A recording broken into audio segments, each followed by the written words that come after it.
All right, well, good morning, everyone. Let me first of all just thank Speaker Ralston, Lieutenant Governor Duncan. I know we have Chairman Blackman here, Representative Reeves, floor leader, Laricchia, floor leader, Representative Bonner, one of our floor leaders, Senator Russ Goodman and Clint Dixon are here that are floor leaders as well. Many other great legislators. I won't bother to introduce all of you, but I appreciate you standing with us all today and just want to thank you for all the good work you've been doing here under this Gold Dome on a lot of issues, not only this year, but really over the last year dealing with the global pandemic. And we just appreciate your efforts and your support in all that you're doing. And, you know, I've been thinking back a lot about a year ago when all of this started and when everyone was actually leaving this building as we paused this legislative session and coming to grips with the impacts of COVID-19 and how that was going to affect just honest, hardworking, everyday Georgians. As you all know, the session came to a screeching halt just a few days later. Businesses began to shutter. Our kids were sent home from school, and many hardworking Georgians were on the verge of losing everything over those next few months. But I'm proud to say that we acted quickly and decisively, fighting every day to protect people through public health guidance and fighting to protect their paychecks by working with Dr. Toomey and her team to implement a measured reopening of our economy. Coupled with a strong foundation thanks to years of conservative leadership in our state, that approach has allowed us to preserve our rainy day fund and avoid draconian cuts to the budget when the session resumed last June. It also allowed us to preserve our coveted AAA bond rating, and it has kept Georgia on pace to break countless economic development records as the #1 state in the country for business. Our fight to protect lives and livelihoods has paid off time and time and time again, and it's certainly why we're able to stand here today. I just told the Speaker a year ago it would have seemed far-fetched to think that Georgia would be able to cut taxes in the middle of a once-in-a-lifetime global pandemic. But we ignored the partisan politics and the media attacks, and thanks to conservative leadership and so many of you that are here today, that is exactly what we are doing. While other states are facing bloated deficits, cratering pension plans, employee furloughs, and runaway budgets, today, under this Gold Dome, I will sign 2 bills that reduce the tax burden placed on hardworking Georgians and the parents of foster children across our state. HB 593 provides a tax cut for hardworking Georgians when they need it and deserve it the most. Thanks to the work of Chairman Blackman and members of the House and Senate, single taxpayers and the heads of household will get an increase in their standard deduction from $4,600 to $5,400. Married taxpayers filing separately will get an additional increase, or will get an increase from $3,000 to $3,550, and married taxpayers filing jointly will get an increase from $6,000 to $7,100. As we return to normal here in the Peach State, and look to fully restore our economy, it is critical that Georgians keep much of their hard-earned money as possible to revive small businesses and industries still struggling under the weight of COVID. HB 593 does just that. We're also building on another promise of mine from the campaign trail, strengthening Georgia's reputation as a state that values life by making adoption out of foster care more affordable and accessible for Georgians who want to provide a safe, loving home. HB 114 triples Georgia's adoption tax credit from $2,000 to $6,000 per year per child for 5 years, offsetting costs and lessening the financial challenges many parents face as they work to nurture and care for their adopted child. Placing our kids in caring families is not controversial or partisan, and making that process easier is the least we can do as public officials to serve some of our most vulnerable citizens. By enacting this bill into law, we are doing our part as state leaders to secure a safer, brighter future for Georgia's foster children.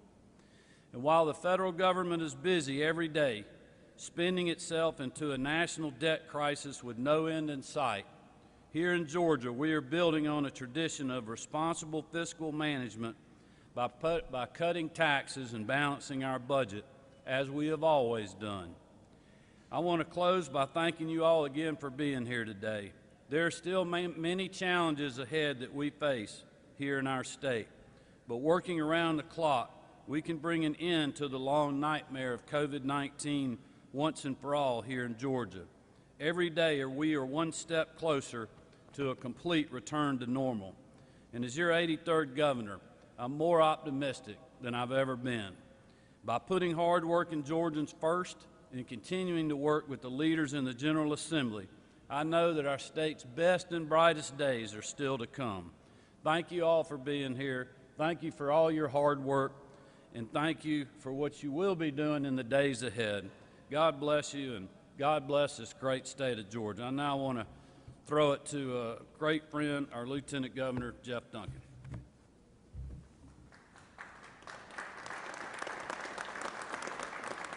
Thank you, Governor, for those great words. You know, this building tackles a lot of challenging issues and tough subjects and comes up with a lot of great solutions for 11 million Georgians. And over the last 9 years of my service in and around this building as a state representative and now as Lieutenant Governor, there's very few that are as rewarding as the opportunities we have to reform and improve our foster care program. I can think of no scarier moment in time for any person in Georgia than a child the moment they are put into a foster program.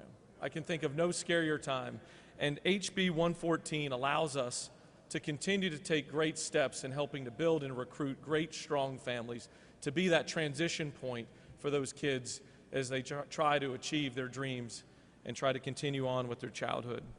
This increased tax credit is going to be real. It's substantial. It's going to remove barriers and hurdles from families that are just sitting there on the precipice of being able to make the decision to bring on those kids. Also proud to stand here with HB 593, the Tax Relief Act of 2021, with so many great friends and partners in our General Assembly. And this is truly a reflection of what it looks like under conservative leadership. Here we are 1 year into a pandemic. I've been able to sit in the room with Governor Kemp as he's had to make so many difficult decisions over the last year, balancing lives and livelihoods, understanding the importance of being healthy and talking to Dr. Toomey and receiving advice from so many important people around our healthcare system, but also looking through the lens of a small business owner that's looking for that next opportunity to feed their family or to keep their employees. This balance of lives and livelihoods gets us to this point here today where we are able to fulfill a promise even at the end of a global pandemic. So it's an honor to be here today. It's an honor to work with so many great folks from all around our state. It's great to be a part of this administration and work with the Speaker as we continue to work for 11 million Georgians as hard as we possibly can.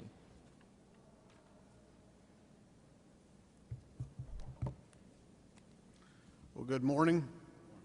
I'm proud to join here today with Governor Kemp and Lieutenant Governor Duncan as we cut taxes for Georgia's families. I'm joined today by several of my distinguished colleagues in the House, Speaker Pro Tem Jan Jones, Majority Leader John Burns, Majority Whip Trey Kelly, Caucus Chairman Matt Hatchett, Vice Chairman Gravely, and Secretary Treasurer Bruce Williamson. With the signing into law of House Bill 593, we will cut state income taxes by an estimated $140 million by raising the standard deduction. This will benefit primarily lower to middle income families across our state. House Bill 593 was carried by Chairman Shaw Blackman and carried in the Senate by Senator Larry Walker.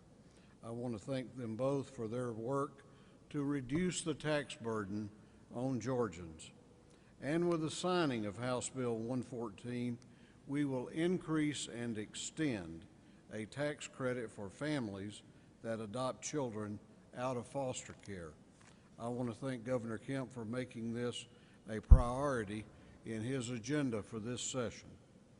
House Bill 114 was sponsored by Floor Leader Burt Reeves, who has worked for years to help children awaiting adoption find permanent, stable, and loving homes. It was carried in the Senate by Senator Bo Hatchett, and I appreciate their good work on behalf of Georgia families.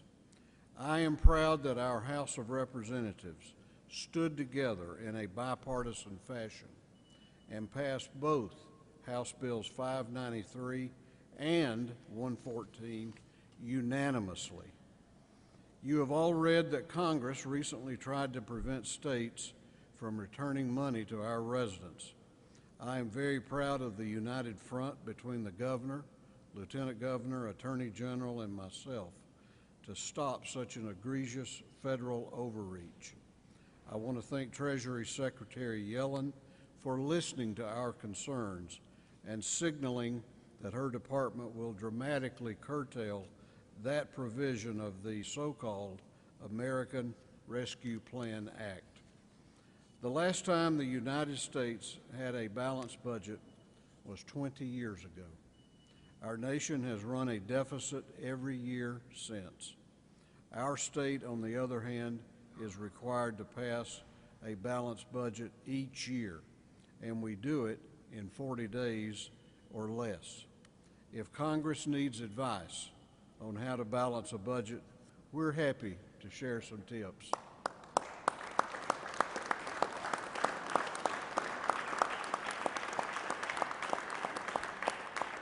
Today marks another chapter in Georgia's continuing commitment to provide sustainable, meaningful tax relief to Georgians, to let them keep more of their hard-earned money.